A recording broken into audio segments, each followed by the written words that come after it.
દરેક નીતિની સામે કાયદાની રીતે ઊભો રહેતો SSK ન્યૂઝ ચેનલ।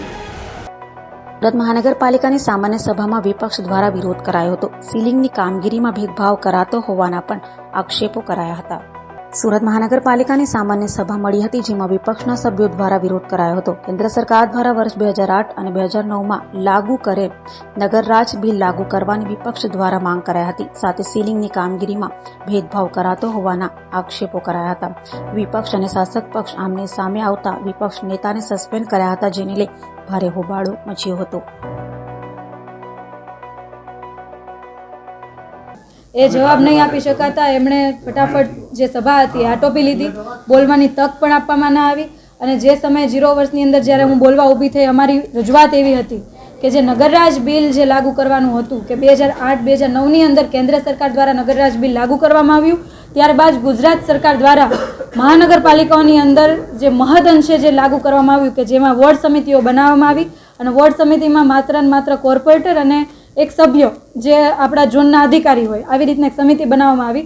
તો અમારી માંગણી એવી હતી કે નગરરાજ બિલ ખરા અર્થની અંદર પૂરેપૂરું લાગુ કરવામાં આવે, જેથી જનભાગીદારી વધે, લોકો પણ એમાં પોતાનું પ્રતિનિધિત્વ કરી શકે। ને રાજકોટની અંદર જે દુર્ઘટના બની છે, સુરતની અંદર, મોરબી, વડોદરા, તમામ જગ્યાઓ પર જે દુર્ઘટનાઓ બને છે એ દુર્ઘટનાઓ ભવિષ્યમાં ના બને એના માટે તમામ લોકો આ બાબતે રજૂઆત કરે ને એનું સોલ્યુશન લાવી શકે, પરંતુ ભાજપના જે શાસકો છે એમનાથી સાંભળી શકાયું નહીં।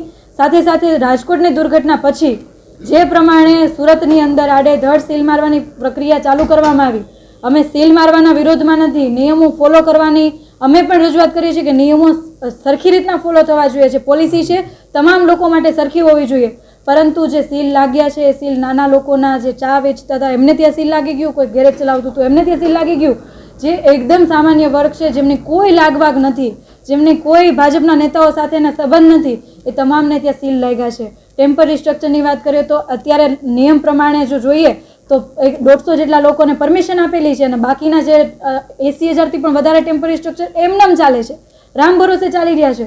તો આવું કેમ?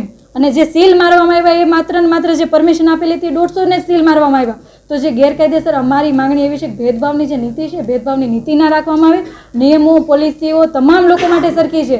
અને જ્યારે આ સભાની અંદર અમે બિલ્ડરોનું નામ લીધું એટલે તરત જ બધા શાસકના તમામ કોર્પોરેટરો તરત ઊભા થઈ ગયા અને તરત જ હોબાળો કરવા માંડ્યા, કારણ કે ક્યાંક ને ક્યાંક એમના બિલ્ડરોનું જ્યારે નામ લીધું તો પેટમાં બળતરા થઈ હશે, દુખાવો થયો હશે, કેમ કે અત્યાર સુધી અહીંયા કોર્પોરેશનમાં કોઈ બિલ્ડરનો મોરચો નથી આવ્યો, કોઈ ડેવલપરનો મોરચો નથી આવ્યો, માત્ર નિયમો નાના લોકો માટે જ લાગુ હતા। તો અમારી માંગણી એવી હતી ભેદભાવની નીતિ દૂર કરીને ખરા અર્થની અંદર તમામ લોકો માટે નિયમ સરખો હોવો જોઈએ અને તમામ જે પોલિસી છે એનું અમલીકરણ બધા લોકો ઉપર થવું જોઈએ, એવી માંગણી કરતા તરત જ મેયર પાસે જવાબ ના હોવાથી એમણે સભા આટોપી લીધી।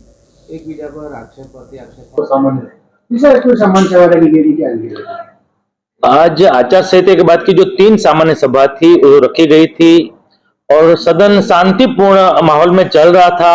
विपक्ष का जो टाइम आया जब उसको बोलने का, तो मैंने उसको टाइम भी दिया।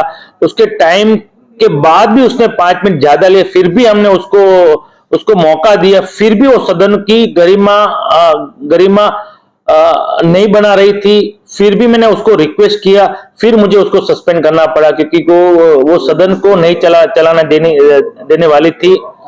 और उसका जो आक्षेप था अधिकारी के लिए और शासक के लिए, तो ये तो हाईकोर्ट की बात है, सीलिंग लगानी हाईकोर्ट ने बोला है। राजकोट की जो इंसिडेंट हुआ तो हाईकोर्ट ने बोला है कि जिसकी बीयूसी, जिसके फायर एनओसी ने उसको सील मारा जाए। फिर भी शासकों ने, मुख्यमंत्री जी और हमारे प्रदेश अध्यक्ष पाटिल साहब की निगरानी में हमने सम्मति पत्र लेके, सबको हैरान नहीं हो कि किसी का बिजनेस अभी चल रहा है, 1 महीने से बंद था, तो सम्मति पत्र लेके कई जोन में सब खुलने का शुरुआत हुआ। फिर भी वो एक्सेप्ट कर रहे थे कि बिल्डर को सील नहीं लगा रहे, तो बिल्डर का तो बीयूसी एनओसी होती है, तो उसको सील लगाने की क्या बात है? तो वो गलत बात थी उसकी। और सामान्य सभा वो लोग नक्की करके आए थे कि हमको नहीं चलाना देनी है, तो उसके लिए आज उसको सस्पेंड करना पड़ा एक सामान्य सभा। छोटे-छोटे अभी दुकान भी है, क्या इसके लिए आप क्या कर? छोटे-छोटे दुकान जो बंद है उसके लिए भी हमने संबंधित पत्र लेके खोलने की प्रोसेस सभी जोनों में शुरू हो रही है। દરેક નીતિની સામે કાયદાની રીતે ઊભો રહેતો SSK ન્યૂઝ ચેનલ